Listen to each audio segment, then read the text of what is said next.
మహాగణాధిపతయే నమః. ఓం గురుభ్యో నమః. ఓం శ్రీమాత్రే నమః. పరమేశ్వర స్వరూపమైనటువంటి జ్యోతిష, వాస్తు మరియు ఇతర అనేకమైనటువంటి శాస్త్రములను మనకు అందించినటువంటి మహర్షులకి నమస్కారం. హయగ్రీవ హయగ్రీవ హయగ్రీవేతియోపదేత్ తస్య నిస్సరతే వాణి జహ్నుకన్యా ప్రవాహవత్. అరుణాం కరుణాతరంగితాక్షీం ధృతపాశాంకుశపుష్పబాణచాపాం అనిమాదిభిరావృతాం మయూకైః అహమిత్యేవ విభావయే భవానీం. శ్రీమాత్రే నమః. ప్రేక్షకులకి ఆ లలితాంబిక అమ్మవారి యొక్క అనుగ్రహం పరిపూర్ణంగా కలగాలని మనస్ఫూర్తిగా కోరుకుంటూ, మనం ఈరోజు చాలామంది అడుగుతున్న ప్రశ్న ఏంటంటే, శని మారుతున్నాడు కదా మార్చి 29వ తేదీ నుంచి, దాని మూలంగా ఎలాంటి ఫలితాలు ఉంటాయి? అందులో ముఖ్యంగా శని భగవానుడు మారినప్పుడు ఒక 2 నెలలు రాహు కూడా ఇక్కడే ఉంటాడు. రాహు శనులు కలిసి ఉంటారు ఒక 2 నెలలు. ఆ 2 నెలల పరిస్థితి ఏంటి? మారకముందు ఇక్కడ శని ఉన్నప్పుడు ఎటువంటి ఫలితాలు ఇస్తాడు ద్వాదశ లగ్నాల వారికి? అదేవిధంగా అసలు జాతకమే తెలియదు అనుకునేటువంటి వారు, నక్షత్రము లగ్నము ఏమీ తెలియదు కొంతమందికి, అటువంటి వారు ఎటువంటి జాగ్రత్తలు తీసుకోవాలి, ఎటువంటి శుభ ఫలితాలు ఉంటాయి అనేటువంటి విషయాల్ని ఒక్కొక్క లగ్నరీత్యా తెలుసుకుందాం. అయితే ఈ విషయాలు చెప్తుంది నేనైనప్పటికీ కూడా చెప్పిస్తుంది సాక్షాత్ లలిత అమ్మవారిగా భావిస్తూ ఒక్కొక్క లగ్నం గురించి మనం తెలుసుకుందాం. మిథున లగ్నము, మిథున రాశి. మిథునం వారికి శని భాగ్యంలో ఉన్నాడు ప్రజెంట్, తర్వాత దశమంలోకి వెళ్తాడు. భాగ్యంలో ఉన్నంతకాలము పెద్ద అమౌంట్, ఏదైనా బిగ్ అమౌంట్ రావాల్సిన విషయంలో కొంత స్ట్రెస్సు, ఆగడము, లేదా తండ్రి వరుస వారితో లేదా తండ్రితోని, లేనట్లయితే కాస్త మీకు గైడ్ చేసేవారితో గురువుల వరుస వారితో ఏదో తెలియని ఒక స్ట్రెస్ ఉంటూ ఉంటుంది. బట్ ఎప్పుడైతే దశమంలోకి ఎంటర్ అవుతాడో, ముఖ్యంగా ఆ 2 నెలలు అంటే మార్చ్, ఏప్రిల్, మే, ఈ 2-3 నెలల కాలం మాత్రం మీకు కొంచెం విదేశాల్లో ఉద్యోగం రావడానికి, ఇతర ప్రదేశాలకు వెళ్ళి ఉద్యోగం సంపాదించడానికి ఇక్కడ గ్రహం అనుకూలిస్తుంది. ఇది ముఖ్యంగా గుర్తుపెట్టుకోండి. మరి దశమశని ఉద్యోగాన్ని ఇవ్వడేమో అనుకుంటారు, కాదు. దశమశని ఖచ్చితంగా ఉద్యోగాన్ని ఇచ్చి తీరుతారు మిథున లగ్నం నుంచి. అయితే ఆ ఉద్యోగంలో శ్రమ కూడా ఉంటుంది. ఇక్కడ ఈ శ్రమ తగ్గాలి అంటే మీరు ఉద్యోగానికి వెళ్ళి, లేదా ఇంట్లో వర్క్ ఫ్రమ్ హోమ్ ఉంటుంది కొంతమందికి, ఇంట్లో నుంచి ఉద్యోగం చేస్తున్నా లేకపోతే బయటికి వెళ్ళి ఆఫీస్కి వెళ్ళి చేసేటప్పుడు ఒక్కసారి కూర్చున్నప్పుడు కాలభైరవుణ్ణి లేదా కాళికా అమ్మవారిని తలుచుకోండి. అప్పుడు మీరు ఏదైతే ఉద్యోగం చేస్తుంటారో, చాలామంది చూడండి, అబ్బా చాలా చేస్తున్నానండి కానీ ఏంటో గుర్తింపు రావట్లేదు అంటూ ఉంటారు. దశమశని ఇచ్చేటువంటి ప్రభావం అదనమాట. అంటే ఏమిటి? శ్రమిస్తాడు, బాగా కష్టపడతారు, సిన్సియర్గా వర్క్ చేస్తారు, కానీ క్రెడిట్ దగ్గరికి వచ్చేసరికి వేరే వాళ్ళకి వెళ్ళిపోతుంటుంది ఆ క్రెడిట్. అందుకని కాలభైరవుణ్ణి తలుచుకున్నారు లేదా దత్తాత్రేయుడిని తలుచుకున్నారు, ఖచ్చితంగా మీరు కష్టపడినటువంటి దానికి మీకు గుర్తింపు వచ్చి తీరుతుంది. కాకపోతే కంటిన్యూస్గా కొంత స్లోగా వస్తుంది శని, స్లో మూమెంట్, అంతేగాని ఎక్కడ కూడా రిజల్ట్ ఇవ్వని గ్రహము కాదు. గుర్తుపెట్టుకోండి. ఈ విషయం మీద నేను చాలాసార్లు చెప్పాను, 10 ఏళ్ళ నుంచి చెప్తూ వస్తున్నా. ఏమండి, పలానా సమయంలోనే కొంతమంది సీఎంలు అయ్యారు, పిఎంలు అయ్యారు, ప్రెసిడెంట్లు అయ్యారు, సో డోంట్ వరీ అనేటువంటిది. అయితే ఉద్యోగంలో మాత్రం శ్రమ ఎక్కువగా ఉంటుంది. 2 ఉద్యోగాలు అయ్యేలా కూడా చేస్తాడు ఇక్కడ మిథునం వారికి. అంటే ఏంటి? ఒక ఉద్యోగం చేస్తూ ఇంకో బిజినెస్ చేయడం, లేకపోతే ఇక్కడ పార్ట్ టైం చేస్తూ ఇంకో దగ్గర పార్ట్ టైం చేయడం, ఇక్కడ ఒక పెద్ద ఉద్యోగం చేస్తూ నైట్ టైమ్స్ ఇంకో దగ్గర, ఈవినింగ్ ఒక 3-4 అవర్స్ పార్ట్ టైం చేయడం, ఇట్లాంటివి ఇస్తాడు శని మీకు. ఇక మీరు చేయవలసిన దేవతారాధన లలితా సహస్రనామాలు చదవండి. దీంతోపాటు ఓం అనాకలిత సాదృశ్య చుబుకశ్రీ విరాజితాయై నమః అనే నామస్మరణ చేయండి. అన్ని విధాలా బాగుంటుంది మీకు. కొంతమందికి లగ్నము కానీ, నక్షత్రము కానీ, రాశి కానీ ఏమీ తెలియదు. తెలిస్తే కనీసం ఏళ్ళనాటి శని నడుస్తుందా, అర్ధాష్టమ శని నడుస్తుందా, అష్టమ శని నడుస్తుందా అని ఒక క్లారిటీ ఉంటుంది.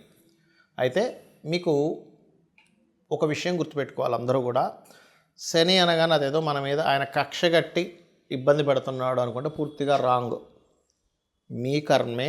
నవగ్రహాలు కూడా రవి దగ్గర నుంచి 9 కూడా, అందులో 2 ఛాయాగ్రహాలు కూడా మీ యొక్క కర్మే ఆ రూపంలో వస్తుంది.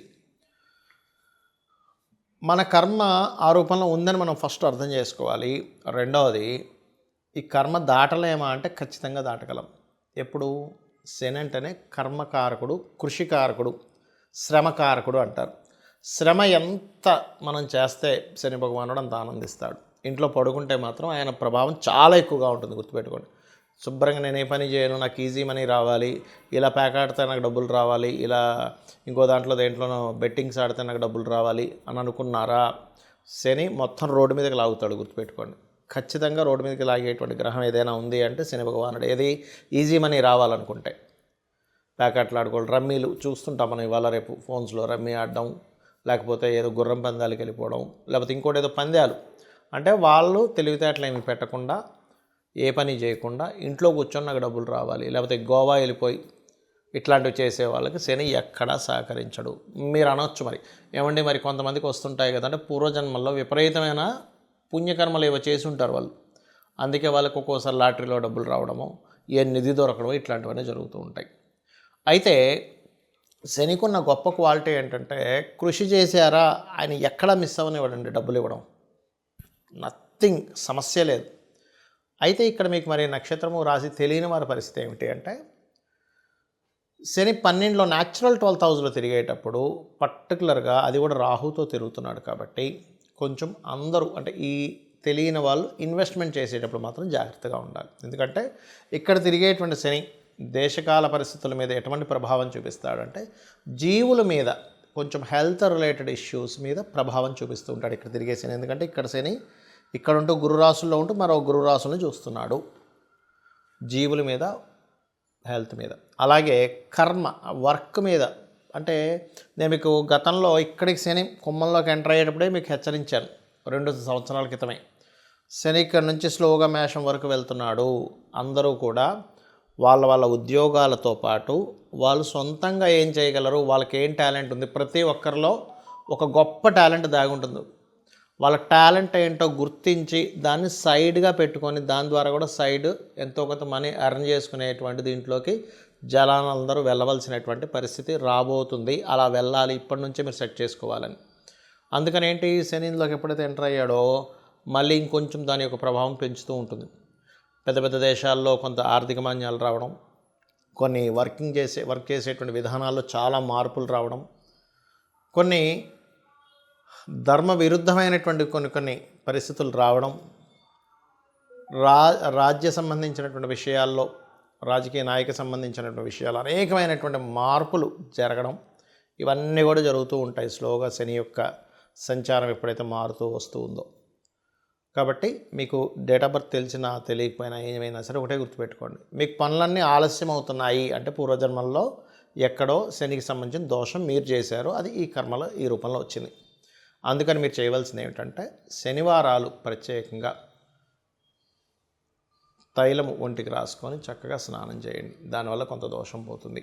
రెండవది, మధ్యాహ్నం పూట నిద్రపోకండి పొరపాటును కూడా. చిన్నపిల్లలు, స్త్రీలు, బాగా ఏజ్డ్ పర్సన్స్కి సంబంధం లేదు, వాళ్ళు నిద్రపోవాలి. ఎందుకంటే వాళ్ళకి ఎనర్జీ సరిపోదు, మాటికి మేలుకు వస్తూ ఉంటుంది. మధ్యాహ్నం పూట కాసేపు నిద్రపోవాలి. ఇంట్లో స్త్రీలు ఇంట్లో పనులు ఉంటాయి, పాపం వాళ్ళు పొద్దున్నే లేచి చేస్తారు, వాళ్ళకి శనికి సంబంధం ఇబ్బంది ఏమి ఉండదు. కానీ మంచి యువకులు ఒక 15 ఏళ్ళ నుంచి 15 ఏళ్ళ వయసు నుంచి ఒక 55 ఏళ్ళ వయసు వరకు ఉండే వాళ్ళందరూ కూడా యువకుల కిందకే వస్తారు. వీళ్ళు మధ్యాహ్నం పూట కాసేపు నిద్రపోవడం ఇట్లాంటివి చేయకండి, శని ప్రభావం ఖచ్చితంగా పడుతుంది. మళ్ళీ కొంతమంది సాధకులు ఉంటారు, రాత్రి సమయంలో జపం చేసుకుంటారు, రాత్రంతా అమ్మవారి జపాలు చేసేవాళ్ళు ఉంటారు, వాళ్ళు మధ్యాహ్నం పూట కాసేపు పడుకోవచ్చు, దానికేం కాదు. నైట్ డ్యూటీస్ చేస్తూ ఉంటారు కొంతమంది, వాళ్ళకి ఇబ్బంది ఏం లేదు. కానీ మీకు ప్రభావం పడకుండా ఉండాలంటే మాత్రం ఇవి ఖచ్చితంగా పాటించాలి. ఎక్కువగా వాకింగ్ చేయాలి, ఎక్సర్సైజెస్ చేయాలంటే మార్స్ ఎనర్జీని పెంచుకోవాలి. ఇక్కడ హోమాలకు ఎక్కువగా పార్టిసిపేట్ చేస్తుండాలి, చండీ హోమము లేదా చండీ పారాయణం చేస్తుండాలి. ఆంజనేయ స్వామి ఆలయం కానీ, నరసింహస్వామి ఆలయం కానీ, ఏదైనా శక్తి దేవత ఆలయాలు లేదా గణపతి ఆలయం లేనట్లయితే మీకు దగ్గరలో రావి చెట్టు ఉన్నా కూడా దాని చుట్టూ ప్రదక్షిణం చేసినా కూడా మీకు ఆ యొక్క దోషం అనేటువంటిది పరిపూర్ణంగా తొలగిపోతుంది. సో ఈ రకంగా చేసి మీ యొక్క అభివృద్ధి ఆ యొక్క స్వామివారి అనుగ్రహం లేదా అమ్మవారి అనుగ్రహం ద్వారా మీరు పొందాలని కోరుకుంటూ శ్రీమాత్రే నమః.